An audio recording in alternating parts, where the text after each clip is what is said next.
बिस्मिल्लाहिर्रहमानिर्रहीम। मुल्क पाकिस्तान की अज़ीम दीनी दरसगाह जामिया फ़रीदिया साहिवाल के शोबा तौक़ीद से मोहम्मद नदीम फ़रीदी आपसे मुखातिब है। आज एक बड़े अहम मसला की तरफ तवज्जो दिलाना मकसद है। बतौर ख़ास रमज़ान मुबारक में जब सहरी का वक्त ख़त्म होता है तो उसके फ़ौरन बाद हमारे मुअज़्ज़िनीन अज़ान शुरू कर देते हैं। एक फ़िक़ही मसला है कि नमाज का वक्त शुरू होने से पहले अज़ान नहीं दी जा सकती। अगर वो अज़ान है तो वो उस नमाज की अज़ान नहीं कहलाएगी। मसलन जैसे ज़ोहर की नमाज का वक्त 12:30 बजे शुरू होता है और अगर कोई 10:30 बजे ही अज़ान दे दे 2 घंटे पहले, तो इसका मतलब है कि वो अज़ान के कालिमात तो हैं मगर वो अज़ान ज़ोहर की नमाज की अज़ान नहीं है। तो ऐसे ही अगर 2 घंटे पहले दी जाने वाली अज़ान भी उस नमाज की अज़ान तसव्वुर नहीं की जाएगी तो 2 मिनट पहले दी जाने वाली अज़ान भी उस नमाज की अज़ान नहीं है। और यही मसला नमाज फ़जर में है। उमूमी तौर पर जो कैलेंडर तरतीब दिए जाते हैं उन कैलेंडर्स में एहतियाती तौर पर 1 मिनट, 1.5 मिनट, 2 मिनट तक शामिल किए होते हैं और वो शामिल करना ज़रूरी है, क्योंकि ऐन वक्त पर अगर कैलेंडर में दिए गए वक्त पर ही सहरी का वक्त ख़त्म हो रहा है तो उसमें बहुत सारी बेएहतियाती हो जाती है। खाने पीने में एहतियाती है, मुंह में लुकमा है, पानी का घूंट है।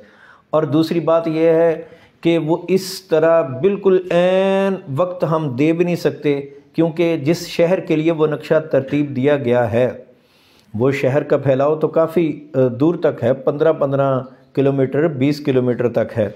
अच्छा, इसमें भी एहतियात ज़रूरी है, क्योंकि ऐन पूरा वक्त हम नक्शा में दे भी नहीं सकते, क्योंकि जो जामिया फ़रीदिया साहिवाल की तरफ से नक्शा जारी किया गया है सहरी इफ्तारी का, उसका मरकज़ तो जामिया फ़रीदिया है मगर साहिवाल तो काफ़ी दूर दराज तक फैला हुआ है। तो साहिवाल के दूसरे इलाके को भी इस नक्शे में शामिल करने के लिए ज़रूरी है कि उसमें 1 मिनट, 1.5 मिनट तक उसमें एहतियात शामिल कर दी जाए। अगर ये बात क्लियर होगी है कि उसमें एहतियात होती है और जब सायरन होता है और ऐलान होता है कि जनाब सहरी का वक्त ख़त्म हो गया, खाना पीना बंद कर दें, इसका मतलब यह है कि अभी नमाज फ़जर का वक्त शुरू होने में 1.5 मिनट, 1 मिनट बाकी है। अभी नमाज फ़जर का वक्त शुरू नहीं हुआ और लोग फ़ौरन जब अज़ानें दे देते हैं तो आप ज़रा खुद सोचें कि वो तो वक्त शुरू होने से पहले ना अज़ान हुई। बहार शरीयत के अंदर ये मसला दर्ज है कि अगर वक्त से पहले अज़ान दी जाए तो उस अज़ान को लौटाना ज़रूरी है, इआदा ज़रूरी है। या आधी अज़ान वक्त से पहले है, आधी अज़ान वक्त के बाद है, उस अज़ान को भी लौटाया जाएगा क्योंकि वो नमाज के वक्त से पहले हो चुकी है। अब आप खुद सोचें कि हमारे यहाँ रूटीन क्या है।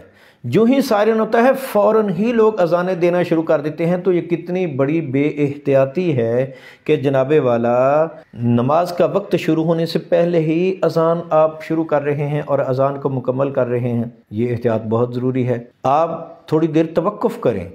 हाँ, जब वक्त ख़त्म हो जाए ऐलान तो कर दें कि लोगों सहरी का वक्त ख़त्म हो गया है, खाना पीना बंद कर दें, मगर उसके मिनट, 1.5 मिनट के बाद आप अज़ान फ़जर शुरू करें। मगर यहाँ एक और मसला भी है। हमारे अवामुन्नास जो हैं उनके जहनों में यह बात शुरू से बैठी हुई है कि अज़ान तक खाते पीते रहें। तो उनको कैसे रोकें? उन्होंने तो तब रुकना है जब अज़ान होगी। तो उनको रोकने के लिए एक हल तो ये है कि आप फ़ौरन ऐलान कर दें कि खाना पीना बंद कर दें, सहरी का वक्त ख़त्म हो गया, और 1 मिनट के वक्फे से, 1.5 मिनट के वक्फे से अज़ान दें। या फिर लोगों को समझाना भी तो बहुत मुश्किल है, वो अज़ान का मसला अभी तक जहन में अटका हुआ है। ये अवेयरनेस भी आवाम के लिए बड़ी ज़रूरी है। उन्हें बताया जाए कि अज़ान तक नहीं खाया जाता, वक्त के ख़त्म होने तक खाना पीना बंद करना ज़रूरी है। मगर अब फिर चूँकि अवाम भी सादा होते हैं और उनका भी लिहाज रखना होता है, फिर उसका दूसरा हल ये है कि जब वक्त ख़त्म हो जाए तो उसके फ़ौरन बाद अज़ान इस अंदाज में शुरू करें कि औज़ु बिल्लाहि मिनश शैतानिर रजीम, बिस्मिल्लाह शरीफ पढ़ लें, कुरान मुक़द्दस की दुरूद पाक की आया मुबारक इन्नल्लाह व मलाइकतहु युसल्लूना अलन नबी,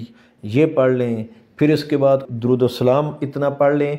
यानी ये वक्त इतना गुजार दें कि वो तकरीबन 1.5-2 मिनट हो जाए, ताकि जब आप अज़ान के कलिमात शुरू करें तो उस वक्त फ़जर की नमाज का वक्त शुरू हो चुका हो और हमारी अज़ानें दुरुस्त हों। तो इसलिए ये बहुत एहतियाती मसला है, इसकी तरफ हमारी तवज्जो बहुत ज़रूरी है।